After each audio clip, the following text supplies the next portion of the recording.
वचन, प्यारा वचन, यीशु मसीह का प्यारा वचन, पाव को दीप को राह को रोशन, ये है मसीह का प्यारा वचन, ये है वचन प्यारा। परमेश्वर के धन्य नाम की महिमा हो। प्रभात मनन के सत्र 1876 में आप सभी का बहुत ही विनम्रता के साथ स्वागत करता हूं। आइए आज के मनन के लिए हम एक और बार पढ़ते हैं इब्रानी अध्याय 6 पद 1 और 2। इसलिए आओ मसीह की शिक्षा के आरंभ की बातों को छोड़कर हम सिद्धता की ओर आगे बढ़ते जाएं और मरे हुए कामों से मन फिराने और परमेश्वर पर विश्वास करने और बपतिस्मा और हाथ रखने और मरे हुओं के जी उठने और अंतिम न्याय की शिक्षा रूपी नींव फिर से न डाले।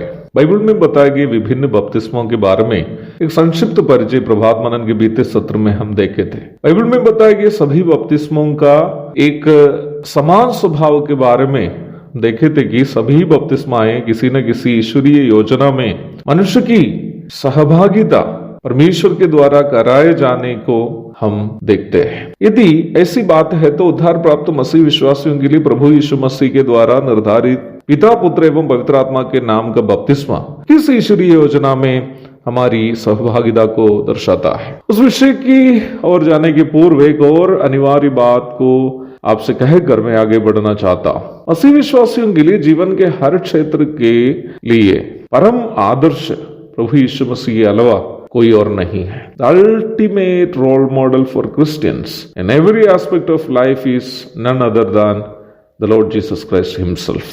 यूहन्ना 13:15, इब्रानी 12:1, पहला पत्रस 2:21। बपतिस्मा के संबंध में भी इसी नियम अवश्य लागू है। प्रभु यीशु मसीह स्वयं परमेश्वर के पुत्र तथा मसीह होकर उन्होंने बपतिस्मा लिया और परमेश्वर की धार्मिकता को अपने यह संसार के जीवन में पूर्ति की और हमारे लिए जो उनके अनुयायी हैं एक नमूना बन गया। हमें इसलिए बपतिस्मा लेने हैं क्योंकि प्रभु यीशु मसीह ने बपतिस्मा लेकर आदर्श दे गया और बपतिस्मा लेने का आदेश भी दे गया। मत्ती 3:16, 28:19, मरकुस 16:16। हमारे बपतिस्मा के अन्य सैद्धांतिक बातों की ओर ना जाते हुए इन दो महत्वपूर्ण बातों पर कुछ बातें कहकर आज के मनन में समाप्त करना चाह रहा हूं। पहली बात, हम मसीह विश्वासी इसलिए बपतिस्मा लेते हैं या लेने हैं कि बपतिस्मा लेने के द्वारा हम यीशु मसीह के द्वारा दिखाए गए नमूना को अपने जीवन में उतार रहे हैं। यीशु मसीह क्यों बपतिस्मा लिया?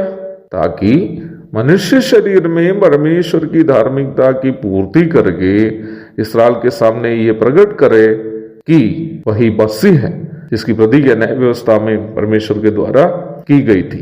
मत्ती 3:15, यूहन्ना अध्याय 1 पद 29 से 34 तक। धार्मिकता शब्द पर कई बार हम पूर्व में भी चर्चा की हुई है। बाइबल में धर्म या धार्मिकता शब्द परमेश्वर के नैतिक स्वभावों की परिपूर्णता को दर्शाता है। परमेश्वर के नैतिक स्वभावों की परिपूर्णता ही उनका पवित्रता है। मनुष्य शरीर में बपतिस्मा लेकर प्रभु यीशु मसीह प्रतीकात्मक रूप में परमेश्वर की धार्मिकता को अपने शरीर में पूर्ति कर रहा था ताकि वह हमारे लिए आदर्श बन सके। मसीह जीवन वास्तव में एक पापी मनुष्य का परमेश्वर की धार्मिकता को अर्थात परमेश्वर के नैतिक स्वभावों की परिपूर्णता को प्राप्त करने की ओर की जाने वाली एक यात्रा के रूप में हम समझ सकते हैं। प्रभु यीशु मसीह पर विश्वास करने के द्वारा परमेश्वर की धार्मिकता का पद आत्मिक रूप में प्राप्त करने वाला एक पापी यीशु मसीह के मध्याकाशीय आगमन के दरमियान शारीरिक रूप में भी निम्न धार्मिकता को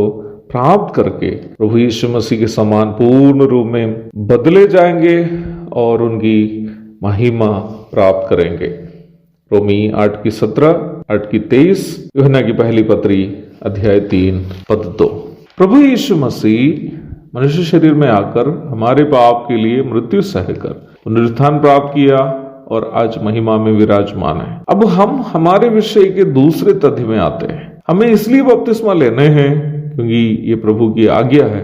यीशु मसीह परमेश्वर की धार्मिकता को जो यीशु मसीह ने शरीर में आकर संसार के सामने प्रकट किया मिलनी हो, तो हमें भी वर्तमान संसार में जीवन बिताते वक्त उद्धार पाने के पश्चात जैसे यीशु मसीह ने पानी में उतरकर यूहन्ना के हाथ बपतिस्मा लिया, वैसे ही बपतिस्मा लेना है।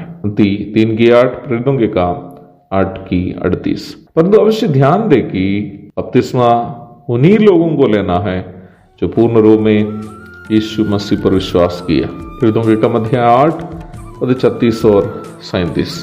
अन्यथा पानी में हमारी डुबकी केवल एक डुबकी ही रह जाएगी, ना कि बपतिस्मा। एक और शुभ दिन की धन्य कामनाओं के साथ आज का मनन मैं समाप्त करता हूँ। प्रभु आप सबको आशीष दे। आमीन।